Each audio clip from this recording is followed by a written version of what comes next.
नमस्कार. आजच्या व्हिडिओमध्ये मी तुम्हाला गुढीपाडव्याच्या दिवशी कोणत्या वस्तू खरेदी करायच्या याबद्दलची माहिती सांगणार आहे. पण त्याआधी तुम्ही चॅनलवरती नवीन असाल तर चॅनलला लाईक करा आणि सबस्क्राईब देखील करा. कमेंटमध्ये श्री स्वामी समर्थ लिहायला विसरू नका.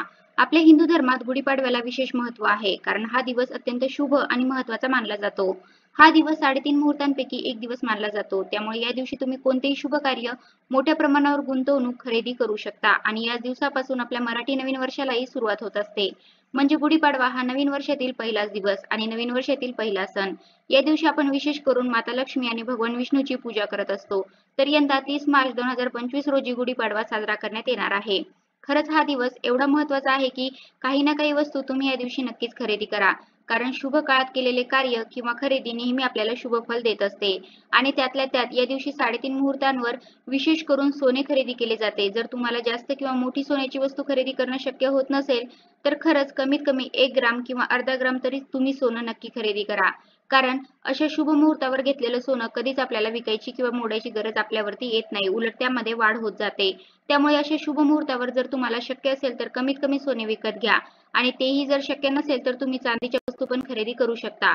मग त्यामध्ये तुम्ही कोणत्याही देवाच्या वस्तू घेऊ शकता. चांदीचे निरंजन असेल, चांदीचा गणपती असेल किंवा चांदीची लक्ष्मीची पावले असतील, स्वास्तिक चिन्ह असेल, चांदीचा शिक्का असेल, अशा कोणत्याही वस्तू जर तुम्हाला खरेदी करायची असेल तर पाडव्यासारख्या शुभ दिवस नाही किंवा मग तुम्हाला सोनं चांदी खरेदी करणं शक्य होत नसेल तर तुम्हाला कोणत्याही देवाच्या मूर्ती घ्यायच्या असतील तर त्या खरेदी करू शकता आणि पाडव्याच्या दिवशीच त्या मूर्तीची स्थापना तुम्ही करू शकता. ते अत्यंत शुभ राहील. किंवा देवांसाठी कोणत्याही तांब्या पितळेच्या वस्तू खरेदी करायच्या असतील, देवांचे वस्त्र घ्यायचे असतील तर तुम्ही या दिवशी नक्कीच घेऊ शकता. त्याचबरोबर हा दिवस 3.5 मुहूर्तांपैकी एक पूर्ण मुहूर्त मानला जातो.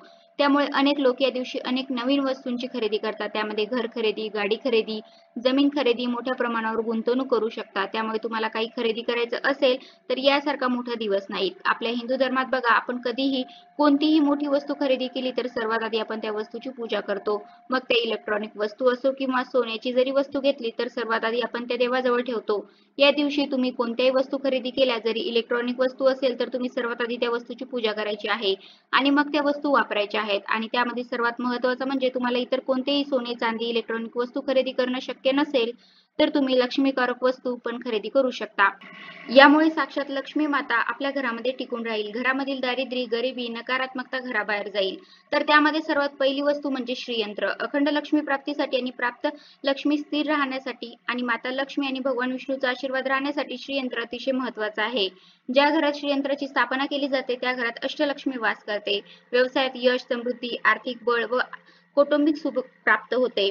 कारण श्रीयंत्रात माता लक्ष्मीचा अंश आहे. त्यामुळे श्रीयंत्र ज्या ठिकाणी ठेवले जाते तिथले वातावरण पवित्र आणि शुद्ध होते असे मानले जाते. श्रीयंत्र हे भगवान विष्णू आणि माता लक्ष्मी यांचं आसन मानलं जातं. त्यामुळे ज्या घरामध्ये श्रीयंत्र असते तिथे माता लक्ष्मी आणि साक्षात भगवान विष्णू वास करतात आणि त्यामुळे त्या घरामध्ये कशाचीही कमतरता भासत नाही.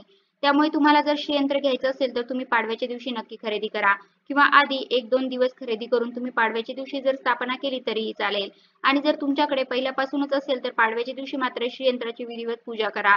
श्रीयंत्रावरती अभिषेक करून पूजा करा आणि श्रीयंत्रावरती कुंकुमार्चन देखील करू शकता.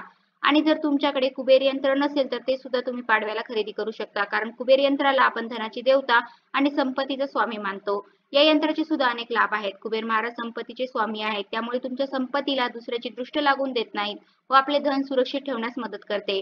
कुबेर यंत्राची स्थापना केल्यामुळे धन येण्याचे मार्ग मोकळे होतात आणि आपल्याला धनप्राप्ती होते. तसेच व्यापारी लोकांसाठी तर हे यंत्र खूप लाभकारी आहे. त्यामुळे या यंत्रामुळे व्यापारी वर्गाचे सुद्धा उत्पन्न वाढते. त्यामुळे तुमचा जरी व्यवसाय असेल कोणताही किंवा एखादं दुकान असेल तर त्या ठिकाणी तुम्ही कुबेर यंत्राची स्थापना करू शकता. त्याचबरोबर कोणाला गजलक्ष्मी खरेदी करायची असेल तर तुम्ही या दिवशी पण गजलक्ष्मी नक्कीच खरेदी करू शकता. किंवा काही जणांना काहीच घेणं शक्य होत नसेल तर त्यांनी कमीत कमी या दिवशी नवीन वस्त्र तरी नक्की खरेदी करावे. मग ते देवासाठी असो किंवा लहान मुलांना कपडे असो, ते कोणालाही असो, लहानांसाठी घ्या किंवा मोठ्यांसाठी घ्या किंवा एखादी साडी पण तुम्ही घेऊ शकता. फक्त या दिवशी काळे वस्त्र मात्र खरेदी करू नका. इतर तुम्ही लाल, हिरवे, पिवळे, केशरी या रंगाचे वस्त्र किंवा कपडे खरेदी करू शकता. किंवा या दिवशी कोणी वाहन खरेदी करतं, कोणी इलेक्ट्रॉनिक वस्तू खरेदी करतं. तुम्ही तुमच्या यथाशक्तीनुसार कोणत्याही गोष्टी घेऊ शकता. शक्यतो तुम्ही या दिवशी उंबरठ्यावरती लावण्यासाठी लक्ष्मी चांदीची पावलं किंवा दरवाज्यावरती लावण्यासाठी चांदीचे स्वस्तिक जरी घेतलं तरी ते सुद्धा खूप शुभकारक आहे. या दिवशी तुम्ही चांदीचे स्वस्तिक नक्की घेऊ शकता. आणि ते आपल्या दरवाजावरती दोन्हीकडे 2 लावून तुम्ही या दिवशी त्या स्वस्तिकची पूजा करा. स्वस्तिक हे आपल्या हिंदू धर्मात अतिशय शुभ चिन्ह मानलं जातं.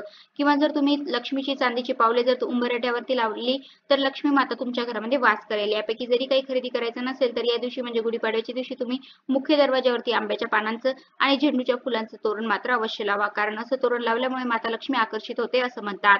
म्हणजे थोडक्यात काय तर लक्ष्मीकारक वस्तू जास्तीत जास्त खरेदी करा. नवीन वर्षाच्या पहिल्या दिवशी अशा काही शुभ वस्तू खरेदी केल्या तर वर्षभर तुमच्या घरामध्ये लक्ष्मी मातेचा वास राहील. घरामध्ये सुख समृद्धी आनंद येईल. यापैकी यथाशक्ती जे शक्य होईल ते तुम्ही घ्या आणि सगळ्यांची आपल्याला पूजा करायची आहे. फक्त वस्त्र वगैरे घेतलं तर त्याची पूजा आपण करत नाही. मात्र कोणत्याही वस्तू घेतल्या तर आपल्याला त्याची पूजा करायची आहे. तर अशा प्रकारे आजच्या व्हिडिओमध्ये मी तुम्हाला गुढीपाडव्याच्या दिवशी कोणत्या वस्तू खरेदी करायच्या याबद्दल माहिती दिली आहे. कसा वाटला तुम्हाला माझा आजचा व्हिडिओ कमेंट करून नक्की सांगा. धन्यवाद.